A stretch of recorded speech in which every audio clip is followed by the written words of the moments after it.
any questions that your clients ask you over and over and over again that Other than how long will this take in terms of their goals? You know, what I find, honestly, it's not that they won't ask a question as much as they will make statements, because we now have these things now. So when we have those things, the questions they have, they will Google or Chat GPT first. And then they will come in and say, I've been doing this. Is that right? So it's a question, but the question has already been framed. So it becomes, do I agree with them, or do I give them a science-based, or just another piece of information to rebut what they said? That's probably it. So no one ever comes in and goes, not anymore do they go, how do I lose fat off of my belly? How do I increase the size of my backside? Now they know, and it's kind of, which makes it harder for us as professionals to work our way in to say, why did you pick that exercise? And I had just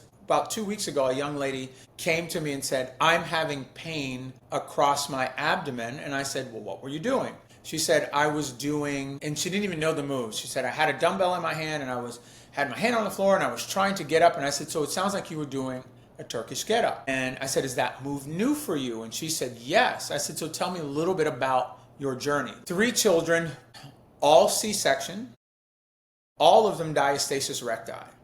And so I said, okay, I don't want to stop you from doing core work, but what we need to do is take a step back and think about this. I'm not your doctor, but in my scope of practice, when we deal with this is what we should do first to progress you there.